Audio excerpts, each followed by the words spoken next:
दोस्तों अगर किसी डैम पे कितने फोर्सेस और कहाँ पे लग रहे हैं ये अगर आपको दिया हो तो उस डैम का रिजल्टेंट फोर्स आप निकाल सकते हो, बिल्कुल निकाल सकते हैं। वो भी बैठ के आराम से अपने अपने घर, और आपके साथ रहेंगे आपके अपने अविनाश सर। तो देर किस बात की, फटाफट शुरू कर देते हैं आज का लेक्चर।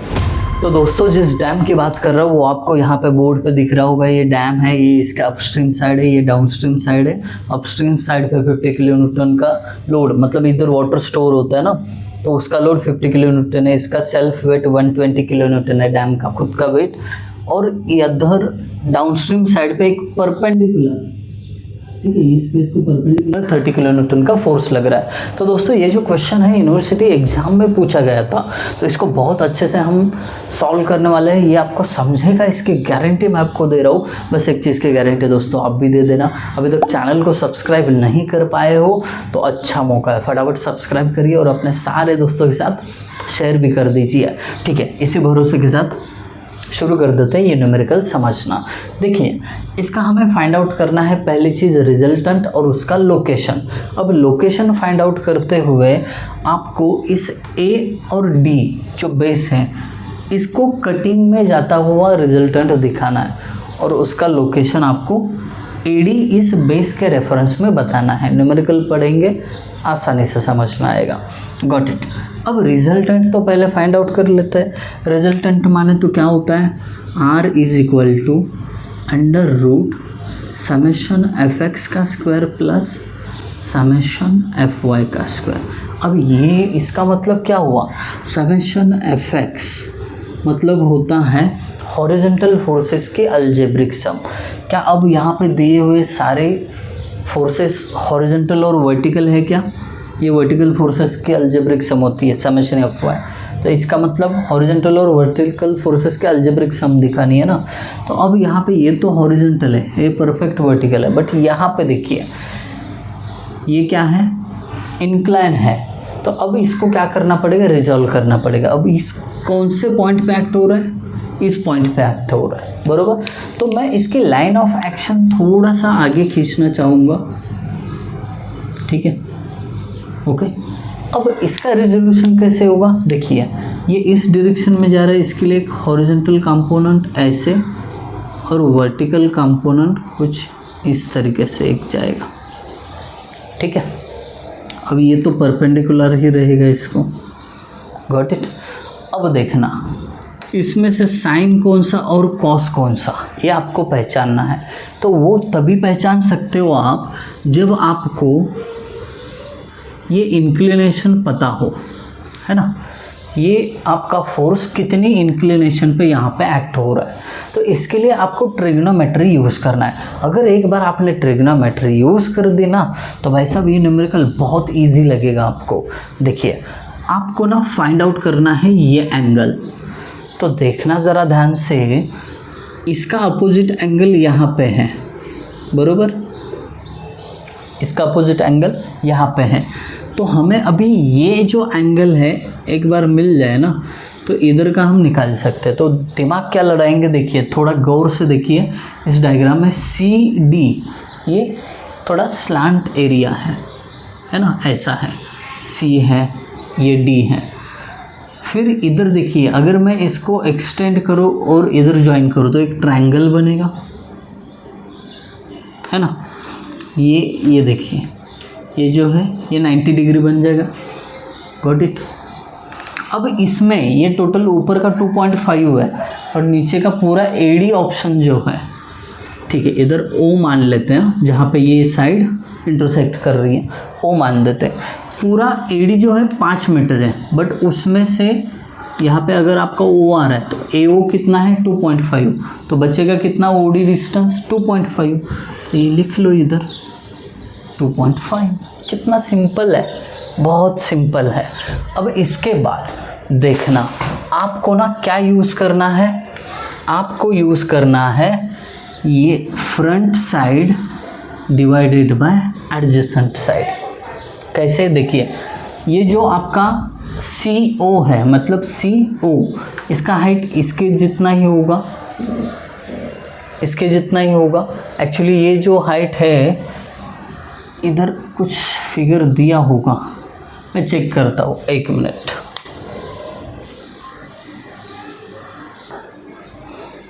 सही है, ये जो है ये पूरा 4 मीटर है, ठीक है, ये दिया हुआ है। अब देखिए ये OC हो गया टोटल 2 + 4 6 मीटर, गॉट इट। और ये जो है बेस 2.5 मीटर। क्या मुझे ये एंगल मिल सकता है उससे?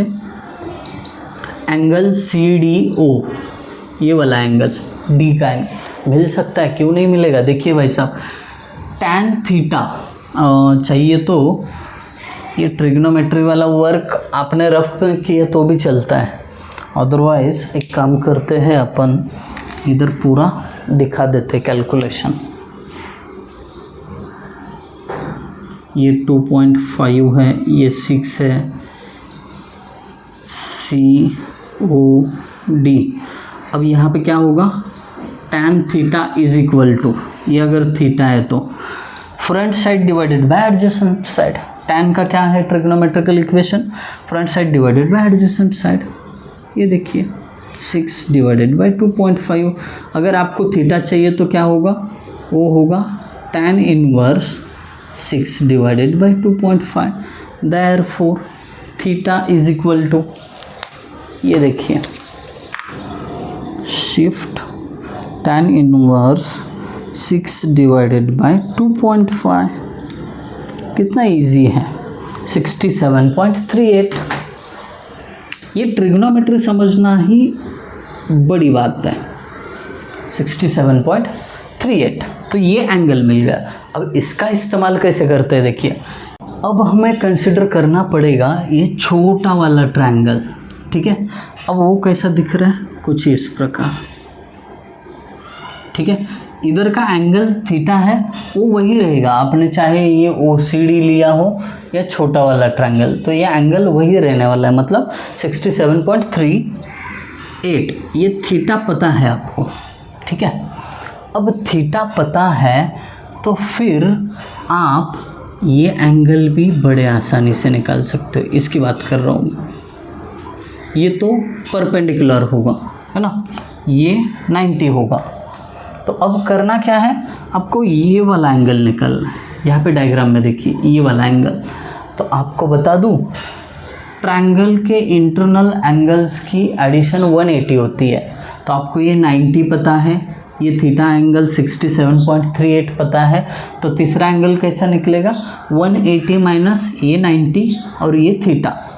तो ये जो एंगल है इसका कैलकुलेशन बता रहा हूँ, इज इक्वल टू, इसको 5 बोल दो, कोई इशू नहीं है।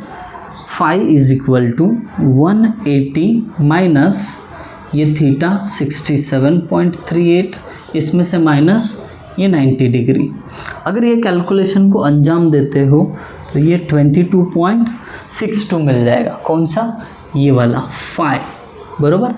अब और एक बार गौर से देखिए, ये जो है पूरा 90 डिग्री है, आई बात समझ में? तो उसमें से ये कितना है?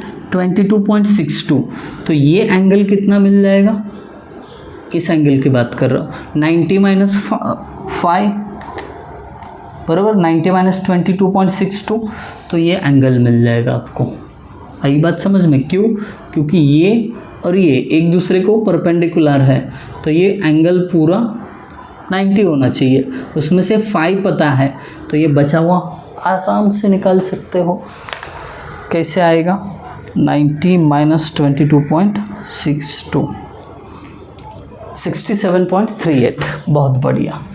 ये कितना है? 67.38। अब देखिए, ये जो फोर्स है इस फेस को परपेंडिकुलर है, मतलब मोटा मोटा यहाँ पे 90 डिग्री दिखा रहा हूँ, ये 90 डिग्री में है। ध्यान से समझिए, थोड़ा रिवाइंड करके देखना पड़े कोई दिक्कत नहीं है, बट ट्रिग्नोमेट्री समझ में आए तो आगे न्यूमेरिकल बहुत इजीली सॉल्व होगा। ये पूरा 90 है, उसमें से ये जो एंगल है अभी अभी आपको 67.38 ये जो मिला है ना, ये एंगल की बात कर रहा हूँ, 67.38। बाद में रफ करने वाला हूँ मैं। तो बचा हुआ कितना होगा?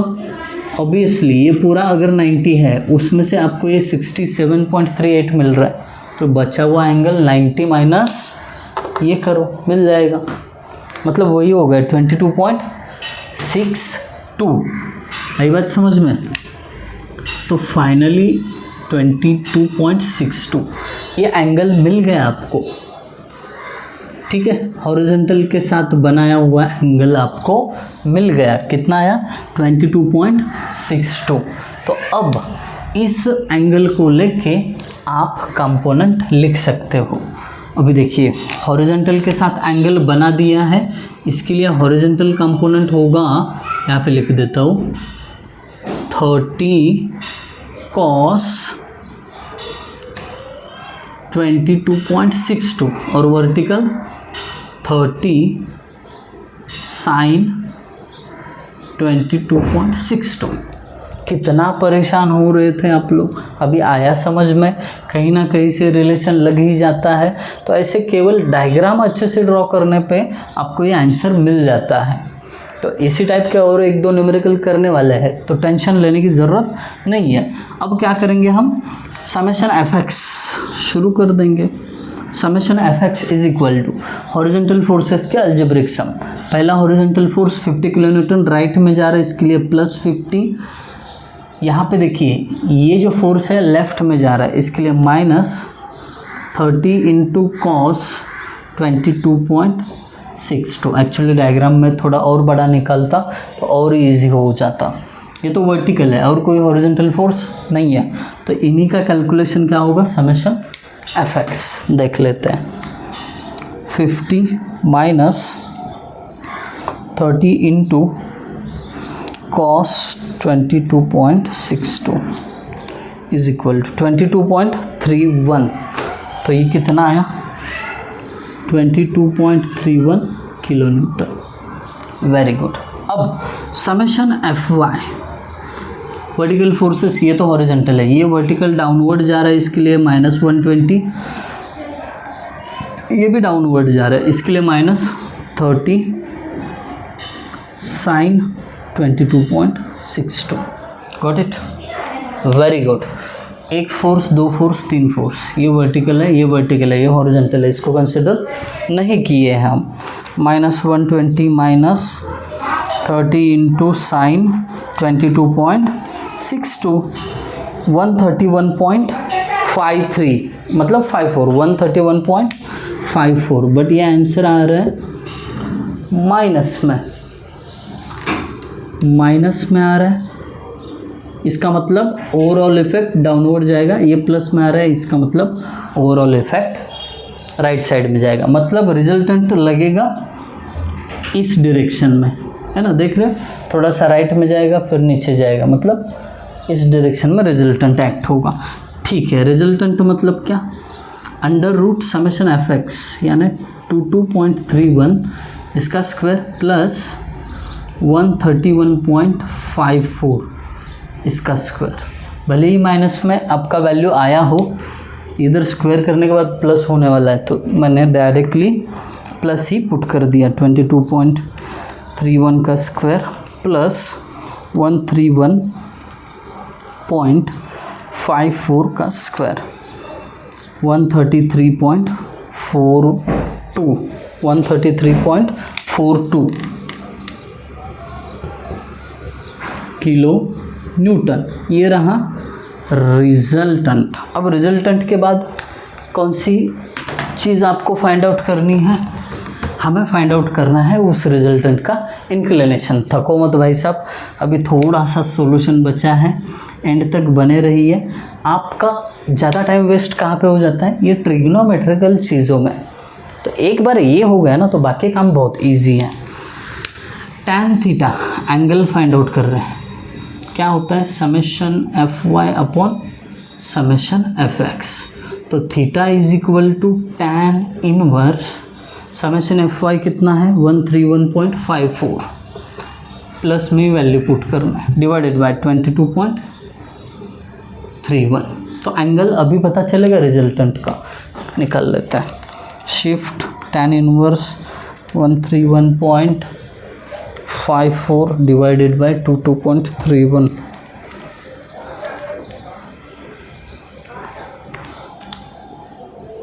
80.37 तो थीटा का आंसर आया 80 डिग्री, इतना।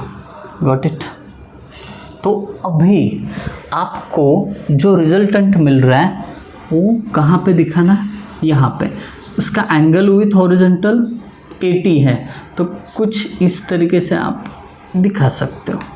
Resultant R is equal to 133.42, but इसका डिस्टेंस पता नहीं है A से कितना है, तो आप क्या करो, इसका परपेंडिकुलर ले लो डिस्टेंस, ओके, इसको D बोल दो। डन। ओके, अब करना क्या है, करना एकदम सिंपल चीज़ है आपको, कि आपको इस D को फाइंड आउट करना है, मतलब लोकेशन ऑफ रिजल्टेंट। बहुत इजी है, और एक बार ट्रिग्नोमेट्री यूज़ करनी है, बस टेंशन में मत आ जाना। देखिए आपको करना क्या है, वैरिग्नॉन्स थ्योरम यूज़ करना है। Summation of movement of all the forces about A, okay, summation of movement about A by result.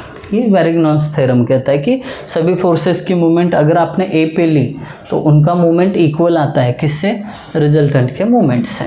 Got it. तो अभी क्या करेंगे, सबसे पहले इस फोर्स के कारण होने वाली ए पे मूवमेंट, ए को कैसे घुमा रहा है, क्लॉकवाइज। तो हम यहाँ पे देखिए इसको प्लस लिखेंगे, +50 इंटू डिस्टेंस ए से कितना है, 2 लिख दिया। अभी अगले फोर्स पे चले जाते हैं, ये है 2 मीटर फ्रॉम राइट है, मतलब ए से कितना दूर है, ये 2 मीटर, बट ए को ए कैसे घुमाएगा, क्लॉकवाइज, इसीलिए प्लस सेल्फ वेट जो है क्लॉकवाइज घुमाएगा, इसके लिए 120 इंटू ए से डिस्टेंस इसका 2 मीटर है, इंटू 2 हो गया यहाँ पे। ओके, अभी इस फोर्स का यहाँ पे थोड़ा सा आपको मेहनत करना पड़ेगा, ये चीज़ को मैं रफ कर रहा हूँ क्योंकि परपेंडिकुलर डिस्टेंस नहीं है ना, इसके लिए। यहाँ पे आपको एक हॉरिजॉन्टल कंपोनेंट है, एक वर्टिकल कंपोनेंट है। पहले हम इस हॉरिजॉन्टल कंपोनेंट की बात करते हैं। तो ये हॉरिजॉन्टल कंपोनेंट जो है, ये इस ए पॉइंट को कैसे, ये देखिए ये ऐसे पुश कर रहा है इधर, तो ये ऐसे टर्न होगा, ए पे अंगूठा, फोर्स एंटी क्लॉकवाइज घुमाएगा, मतलब माइनस फोर्स कितना है, 30 cos 22.62 इंटू इस फोर्स का परपेंडिकुलर डिस्टेंस फ्रॉम ए। अब देखिए फोर्स ऐसा जा रहा है, फोर्स ऐसा जा रहा है, तो ये इसका हुआ परपेंडिकुलर डिस्टेंस, मतलब यहाँ से लेके यहाँ तक डिस्टेंस चाहिए, उसी को हम ये डिस्टेंस बोल सकते हैं। अब आपको ट्रिग्नोमेट्री यूज़ करनी पड़ेगी। देखिए ये डिस्टेंस निकालना है आपको, तो इसके लिए ये एंगल पता है आपको, हाइपोटेनस 1.5 मीटर है, ये देख रहे हो, ये जो है हाइपोटेनस है, आपको पता है, और ये एंगल भी पता है, तो आपको फ्रंट साइड जो है ये मिल जाएगी, मतलब इसको x बोल दें, हम x बोल देते हैं। देयरफॉर ये रफ में कैलकुलेट कर लीजिए, मैं यहाँ पे लिख के रखता हूँ, x इज इक्वल टू क्या होगा, front side divided by hypotenuse, मतलब ये साइन के इसमें आएगा, तो x को ऐसे लिखते हैं, साइन थीटा, थीटा मतलब कितना है, थीटा 67.38। मैं समझ सकता हूँ ट्रिग्नोमेट्री जब भी चालू हो जाता है बच्चों को स्ट्रेस आ जाता है, कोई टेंशन लेने की ज़रूरत नहीं। इस ट्रायंगल की बात कर रहे हैं हम, ये आपको डिस्टेंस चाहिए जो इस फोर्स का ए से परपेंडिकुलर डिस्टेंस है, तो उसके लिए ये ट्रायंगल यूज़ कर रहे हैं। ये देखो साइन 67.38, साइन क्या कहता है, front side divided by hypotenuse होता है, front side x divided by hypotenuse 1.5 metre. Therefore x is equal to, ये इधर जाकर मल्टीप्लाई होगा, निकाल लेते हैं, sine 67.38 bracket close into 1.5 is equal to 1.38। तो आपको ये डिस्टेंस x कितना मिला 1.38। इसका मतलब इस कंपोनेंट का हॉरिजॉन्टल कंपोनेंट का परपेंडिकुलर डिस्टेंस 1.38 हो गया। ये थोड़ा डाइजेस्ट होने में मैं मान सकता हूँ, थोड़ा हार्ड है, बट अभी बता तो दिया पूरा एक्सप्लेनेशन के साथ। अब देखिए ये तो हो गया इसका हॉरिजॉन्टल का। वर्टिकल कंपोनेंट की बात करें तो ए पॉइंट को ये अगेन क्लॉकवाइज घुमा रहा है, इसके लिए प्लस 30 साइन 22.62, बट इसको परपेंडिकुलर डिस्टेंस से मल्टीप्लाई करना पड़ता है। मतलब क्या, ये और ये दोनों के बीच का जो डिस्टेंस है वो परपेंडिकुलर होगा। पूरा तो 5 है ये पता है, बट ये एग्जैक्टली कितना है ये नहीं पता है। तो क्या सोचते हैं हम, ये अगर हमें मिल जाए तो हमें अच्छी तरीके से ये डिस्टेंस कैलकुलेट कर सकते हैं। इसको y बोल देते हैं। ये एडजेसेंट साइड है। अब एडजेसेंट साइड को फाइंड आउट करना है, इसका मतलब आपको cos यूज़ करना पड़ेगा। अगेन यही ट्रायंगल cos 67.38, ये y बोल दिए हम इसको, डिवाइडेड बाय हाइपोटेनस 1.5। ठीक है, अब ये इधर भेज दो, मल्टीप्लाई होगा तो y मिल जाएगा। y कितना है देखते हैं, cos 67.38 ब्रैकेट क्लोज इंटू 1.5, ये 0.58 आता है। ये जो डिस्टेंस है ना y 0.58 आता है, बट आपको चाहिए परपेंडिकुलर डिस्टेंस इसका, ये बचा हुआ है ना। ये कैसे निकलेगा, पूरे 5 में से ये माइनस कर लो, 5 माइनस 0.58 तो कर लेते हैं। देखो माइनस 4.42, तो ये मिला परपेंडिकुलर डिस्टेंस 4.42। तो इधर मल्टीप्लाई करो 4.42 से, क्योंकि ये डिस्टेंस आपको मिल गया है 4.42। डायग्राम बहुत गंदा कर लिया है इस बार, पर ठीक है जाने दीजिए, कोई दिक्कत नहीं है, सॉल्यूशन आने से मतलब है।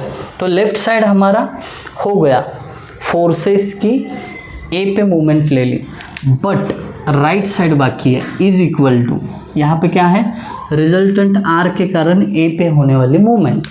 ये इस पॉइंट को क्लॉकवाइज अगेन घुमाएगा, इसके लिए प्लस रिजल्टेंट का वैल्यू 133.42 इनटू डिस्टेंस कितना है परपेंडिकुलर डी, वही चाहिए हमें।